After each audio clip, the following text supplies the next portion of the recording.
Yun nga, I am Dr. Sheila Aranas, medical doctor po.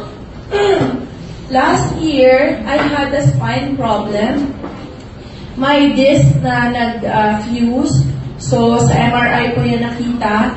And then, I was advised by two top spine doctors in the Philippines to undergo surgery. Siyempre, being a doctor, ayoko. I might end up not waking up anymore from that surgery. Siyempre, I had fear, knowing what happens inside the operating room. Plus, I am a missionary po. We go to places, Luzon, Visayas, and Mindanao to do medical missions.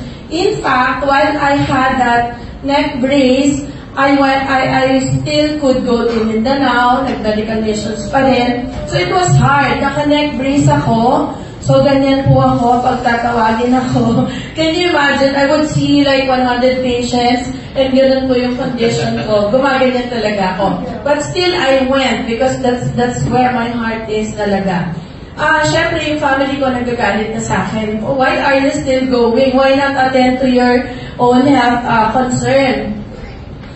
So, someone, like two people, introduced to me Elixir. Medyo hindi pa ako, syempre, hindi pa ako sold sa, like Coach Mark said, supplements and stem cells. Though, I got to read na and study about stem cells because there's the advent of yung injectable stem cells, the IV stem cells. Pero, I knew it's expensive.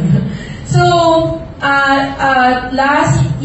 late last year, I got to try it. Sabi ko, sige na, subukan ko na nga yung oral stem cell. Of course, I read first. And then, from the first bottle, I started taking the first capsule. Honestly, like Coach Mark shared na he got dizzy. Kasi pala sumusobrang baba na yung blood sugar niya. In my case, because it was a spine problem, parang sinasqueeze yung bones ko from head to toe. And to share, I had sleepless nights because of the pain. Hindi po kaya ng any medication. Of course, I did not want the injectable pain reliever, but the pregabalin, gabapentin, all the ultimate oral medication, I had it. But it didn't work. Ako pa naman yung doctor na hindi talaga ako kahit paracetamol, I won't take paracetamol unless I really vomit from headache na. So, yun po. I had sleepless nights. I was so ugly. Kasi can you imagine, no sleep, tapos you're in pain, and then you go to work, you go to missions. Ang pangit-pangit ko po talaga. Pero maganda ba ako ngayon? Baka naman pangit pa rin.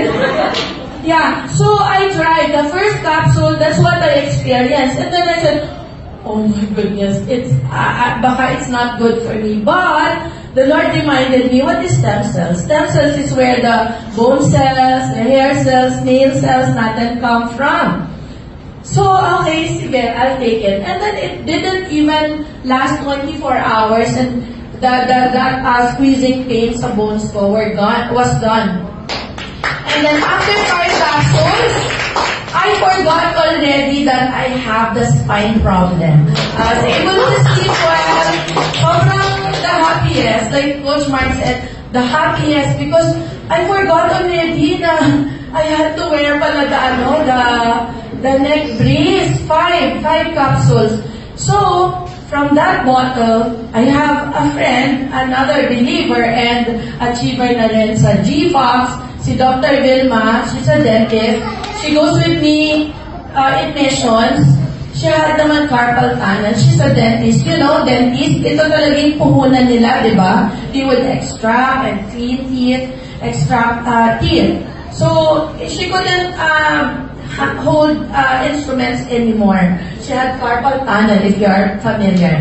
And 2 doctors already, nangungulit na. Even ako, kinukulit ko siya to undergo surgery. Kung mabilis lang yan, isang pitik lang yan ng doctor, outpatient, tapos na yan. And she didn't want it. Kung takot ako, mas takot siya.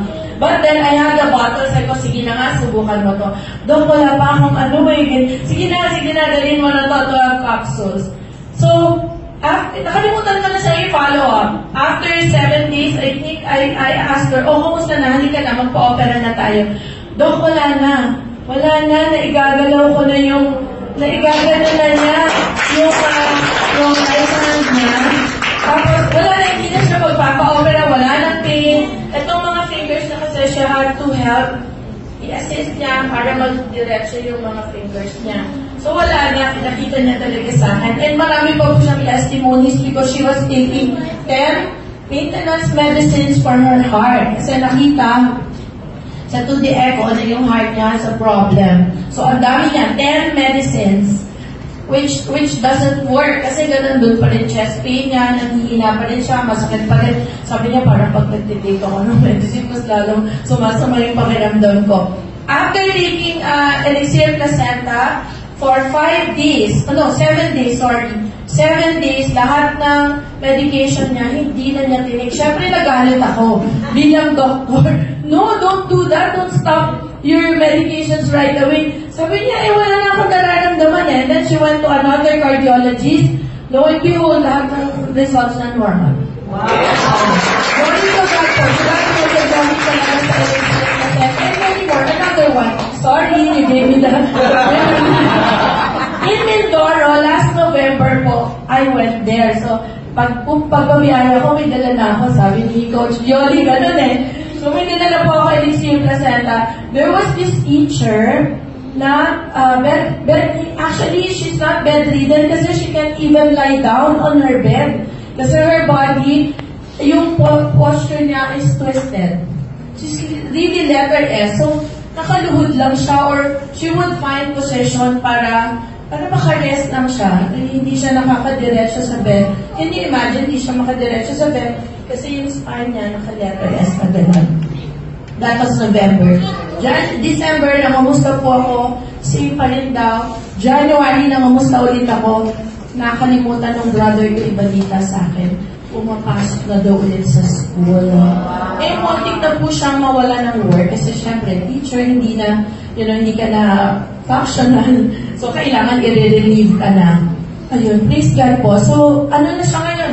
Nag-work ulit siya back to school at sa work niya. So, that is good. Praise God. Praise God. Marami pa.